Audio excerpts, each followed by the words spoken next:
ماشاء اللہ لا حول ولا قوة الا باللہ العلی العظیم اعوذ باللہ من الشیطان الرجیم بسم اللہ الرحمن الرحیم الحمد للہ وکفی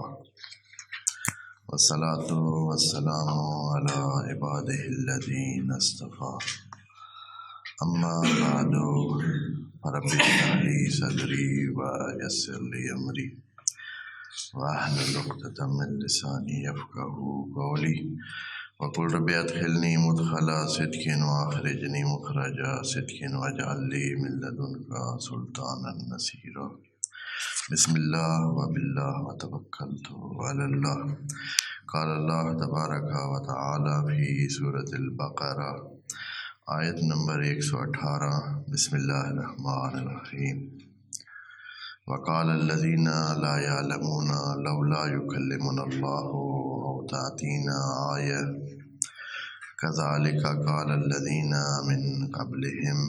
مثل قولهم تشابهت قلوبهم قد بينا الآيات لقوم يوقنون إنا أرسلناك بالحق بشيرا ونذيرا ولا تسأل عن اصحاب الجحیم صدق اللہ العظیم۔ یہ آیات پچھلی آیات سے ان کا یہ ربط ہے جن میں بنی اسرائیل سے بات ہو رہی ہے۔ اہل یہود سے بات سورہ بقرہ میں تقریباً آیت نمبر 40 سے شروع ہوئی اور ابھی تک جاری ہے۔ پچھلی آیات میں یہ فرمایا کہ یہ لوگ اللہ کے بارے میں بیٹا ہونے کا کہ اللہ نے جیسے عام انسان اپنی بقا کے لیے اور اپنے اس قدرت اور حکمرانی کو جاری رکھنے کے لیے ولد یا بیٹا یا اپنی نسل کو جاری رکھنے کی خواہش رکھتے ہیں اور اس طرح ہوتا ہے، تو اللہ بھی اپنے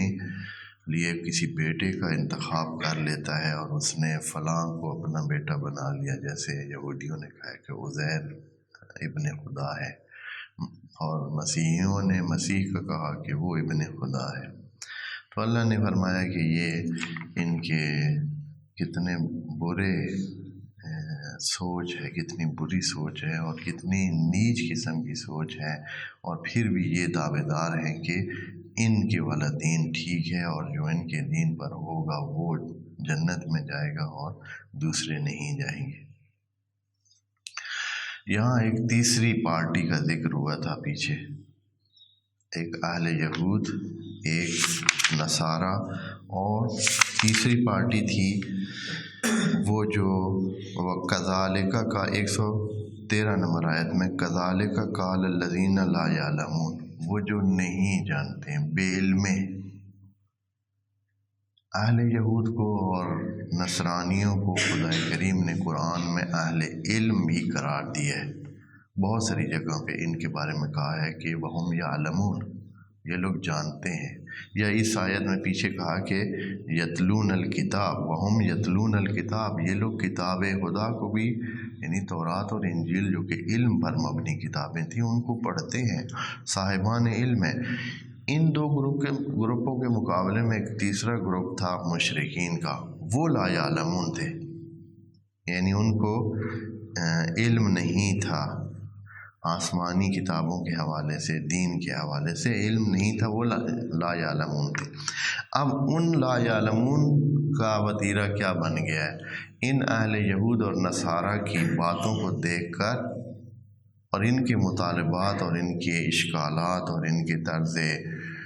اعتراض کو دیکھ کر انہوں نے بھی کچھ اس قسم کی باتیں شروع کی، جیسے کہ ابھی اس آیت نمبر 118 میں اس کا ذکر ہے، اور درمیان میں جواب دے کر پھر پلٹیں گے اہل یہود کی طرف۔ درمیان میں یہ آیت نمبر 118 میں یوں فرما رہے ہیں وَقَالَ الَّذِينَ لَا يَعْلَمُونَ، وہ جو تیسرے ہیں جو کہ کچھ نہیں جانتے، یعنی جن کے پاس کتاب نہیں ہے اور وہ کسی علم کے دعوے دار اب تک نہیں رہے ہیں کہ ہمارے پاس کسی دین کا علم ہے، وہ لوگ بھی آپ بول پڑے ہیں۔ وہ کیا کہتے ہیں کہ لولا یکلمنا اللہ، کہ اے نبی آپ کہتے ہیں کہ قرآن آپ پہ نازل ہوتا ہے، یعنی جبرائیل علیہ السلام آپ کے پاس آتے ہیں، اللہ کی باتیں کرتے ہیں، یا اللہ خود آپ سے بات کرتا ہے، تو ہم میں کیا کمی ہے کہ وہ ہم سے بات نہیں کرتا، آپ سے بات کرتا ہے؟ ہم بھی کم نہیں ہیں تو بہتر نہیں ہے کہ ہم سے بات کرے؟ لولا یکلمنا اللہ، کہ اللہ ہم سے بات کرے، کیوں نہیں کرتا ہم سے بات؟ او تاتین بآیہ، یا یہ ہے کہ او تاتین آیتن، یا یہ کہ ہمارے اوپر کوئی آیت ہی آئے، آپ ہی رہ گئے تھے۔ کیونکہ ایک اور جگہ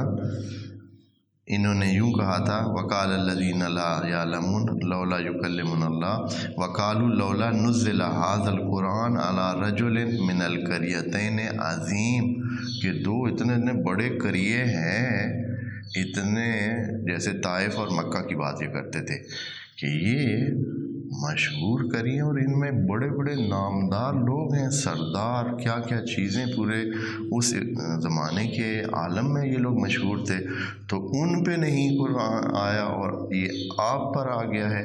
تو اس قسم کی ذہنیت اس نے سامنے رکھی، متاثر ہو کر ان سے پھر انہوں نے وہ مطالبات کیے جو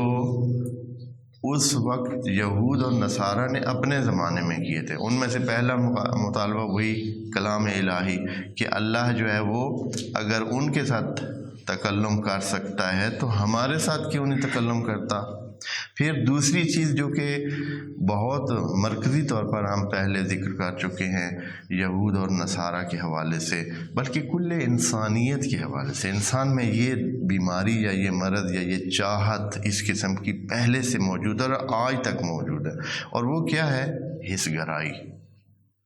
حس گرائی کا مطلب یہ ہے کہ جو چیز محسوس ہو اس کو مانیں گے، جو سامنے ہو، جو دکھ سکے، جو ٹچ ہو سکے، جس سے بات کی جا سکے، جس کو پرکھا جا سکے، احساس کیا جا سکے، سونگھا جا سکے، چکھا جا سکے، کوئی ایسی چیز ہو، تب جا کر ہم مانیں گے۔ تب وہ کہہ رہے ہیں او تاتینا آیتن، یا کوئی ایسی آیت ہے،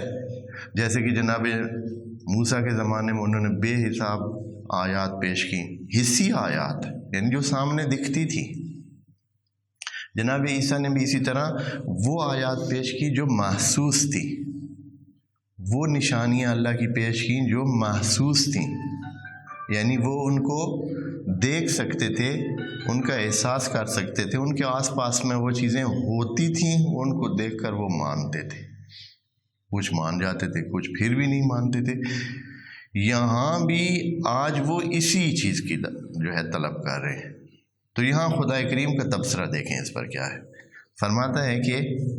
اسی آیت میں دیکھیں نا، وقال الذین لا یعلمون لولا یکلمنا اللہ او تاتینا آیتن، کہ اللہ ہم سے ہی بات کر لیتا، یا یہ ہے کہ ہم پہ کوئی نشانی ہی اتار دیتا، کوئی ایسی نشانی جیسے کہ جناب عیسیٰ زندہ کرتے تھے مردوں کو، یا یہ ہے کہ جناب موسیٰ نے تو وہ 20 نشانیاں ان کے سامنے رکھیں جس سے وہ گزر کر آئے، اور اس طرح۔ تو خدا کریم فرماتا ہے کذالک قال الذین من قبلہم، یہ کوئی نئی بات نہیں ہے، یہ آج کی بات نہیں ہے کہ یہ لوگ کر رہے ہیں،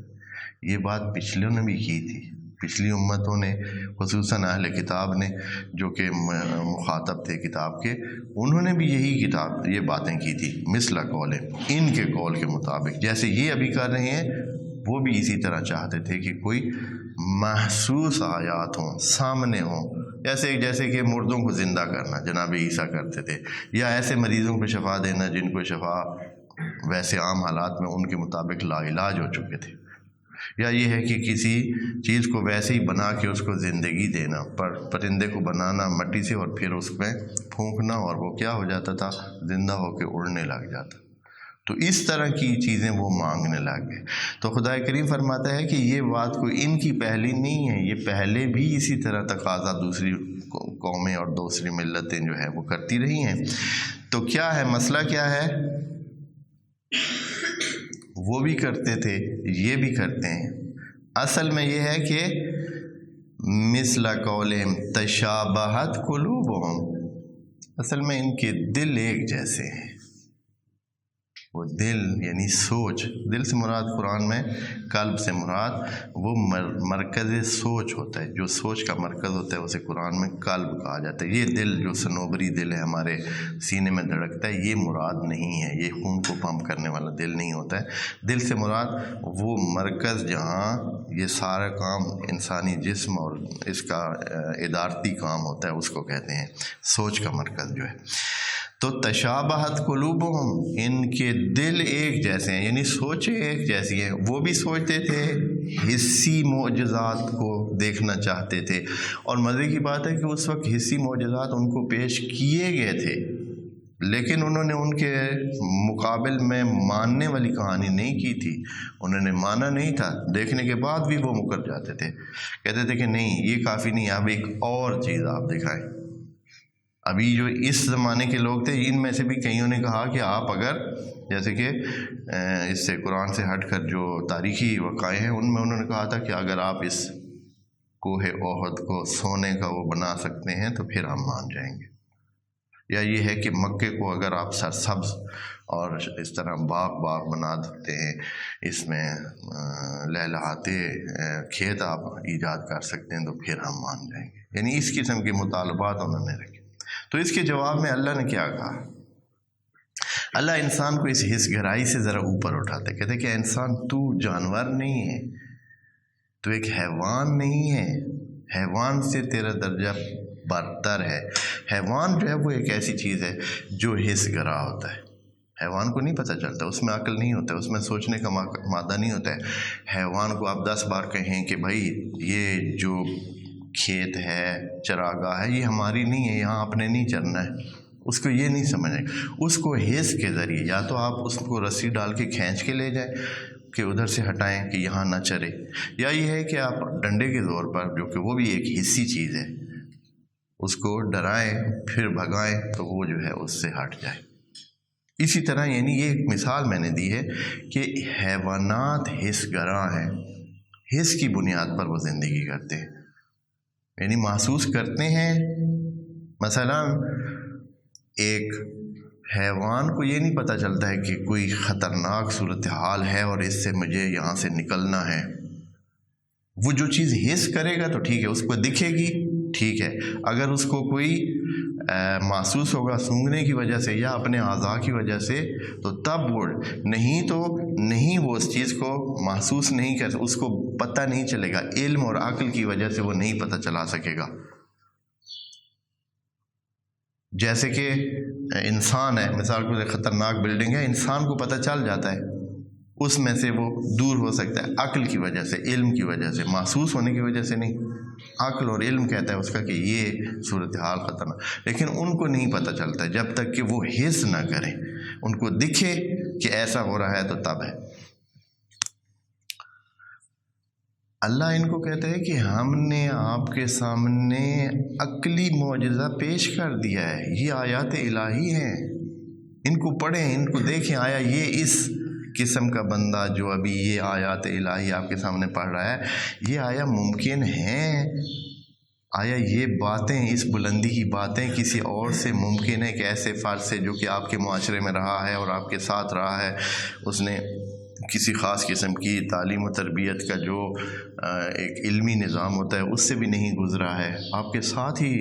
بڑا پلا بڑا ہے اور ادھر آپ کے درمیان میں موجود تھا اور اتنی بلند باتیں کر رہا ہے جو کہ پورے جہان کو سدھارنے کے لیے کام دے سکتی ہیں، اور پھر دوسری اتنی علمی باتیں، اور پھر اس میں خصوصی طور پر ایسی باتیں شامل کی گئی ہیں جو کہ ان کے اس ذوق جو ہے ذوق تجسس ہے اس کی تسکین کا باعث بنتے ہیں۔ جیسے کہ وہ معراج کے واقعے میں وہ ایسا کام دکھایا گیا کہ بھئی